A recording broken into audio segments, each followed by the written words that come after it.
Super powers एक silent war में फंसे हुए हैं। ये कोई मिसाइल्स का वॉर नहीं है, लेकिन इसका असर दुनिया के हर कोने में फील हो रहा है। ये सिर्फ ट्रेड की बात नहीं है, ये पावर, टेक्नोलॉजी और कंट्रोल का गेम है। और सबसे खास बात, आपका फ्यूचर इस वॉर से शेप हो रहा है, चाहे आप जाने या ना जाने। Welcome to the real war. इस पॉइंट तक समझने के लिए हमें थोड़ा पास्ट में जाना पड़ेगा। वर्ल्ड वॉर 2 के बाद अमेरिका दुनिया का सबसे बड़ा सुपर पावर बन गया और चाइना क्वाइटली ऑब्जर्व कर रहा था। 2000s तक चाइना दुनिया की फैक्ट्री बन गया था। Cheap labours, exports, fast economy.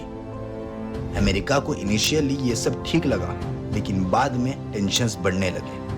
2018 में पहली बार असली टेंशन स्टार्ट हुई, ट्रेड डिस्प्यूट्स, बैन्स और टैरिफ्स। और 2025 में सब कुछ ब्लास्ट हो गया। अप्रैल 2025 में प्रेसिडेंट डोनाल्ड ट्रंप ने लिबरेशन डे डिक्लेयर किया। हर इंपोर्ट पर 10% टैरिफ और चाइना के लिए डायरेक्ट 54% तक। इसको ट्रंप ने बोला फेयर ट्रेड, लेकिन चाइना ने कहा दिस इज वॉर। फैक्ट्री सारी स्लो हो गई, प्लेन्स वापस भेज दिए गए और पूरा मार्केट हिल गया। लेकिन ट्रंप वहां रुकने वाला नहीं। चाइना ने भी फुल पावर से जवाब दिया। पहले 34% टैरिफ्स, फिर 125% तक ले गए।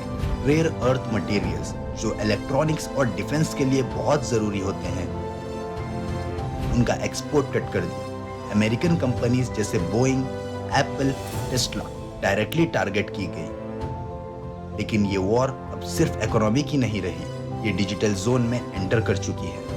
ट्रेड के साथ साथ साइबर अटैक्स भी स्टार्ट हो गए। US phone network hack, data theft, government system breaches, सब कुछ होने लगा। एक्सपर्ट्स ने बोला ये सिर्फ स्पाइंग नहीं है, ये सैबोटेज की प्रिपरेशन है। साउथ चाइना सी में चाइनीज वॉरशिप्स ने यूएस नेवी को शैडो करना स्टार्ट कर दिया। टॉक्स बंद हो गए थे, टेंशन्स और बढ़ने लगी। ये ऑफिशियली कोल्ड वॉर 2.0 बन चुका था।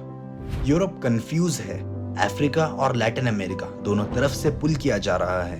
टेक कंपनीज डिवाइड हो गई है, कुछ यूएस साइड, कुछ चाइना साइड। इवन सोयाबीन्स, हाँ सोयाबीन्स भी एक बैटलफील्ड बन गया है। वर्ल्ड 2 पार्ट्स में टूट रहा है, एक यूएस वर्जन और एक China version. Military wise America अभी भी नंबर 1 है, लेकिन चाइना के पास स्केल है, स्पीड है और डाटा का कंट्रोल है। फाइनेंस में यूएस लीड करता है, लेकिन चाइना अपना ग्लोबल नेटवर्क बिल्ड कर रहा है, बेल्ट एंड रोड इनिशिएटिव से। अब सवाल ये नहीं कि 2025 में कौन जीतेगा, अब सवाल ये है 2040 में दुनिया पे रूल कौन करेगा। न्यूज में सिर्फ टैरिफ्स और पॉलिटिक्स दिखाते हैं, लेकिन असली गेम इससे ज्यादा डीप है। ये वॉर एक सिस्टम के लिए है। अमेरिका चाहता है फ्रीडम और डेमोक्रेसी, लेकिन चाइना चाहता है ऑर्डर और कंट्रोल।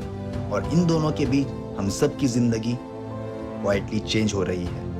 अगर रेयर अर्थ मटेरियल्स कंप्लीटली बंद हो गए तो टेक इंडस्ट्रीज कोलैप्स हो सकती है। साइबर वॉर अगर एस्केलेट हुआ, हॉस्पिटल्स, पावर ग्रिड्स सब रिस्क में आएंगे।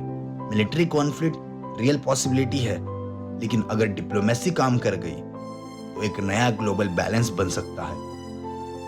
पावर शेयर होने के भी चांसेस है। ये सिर्फ चाइना और अमेरिका की कहानी नहीं है, ये हमारी कहानी है, हमारे फ्यूचर की कहानी है।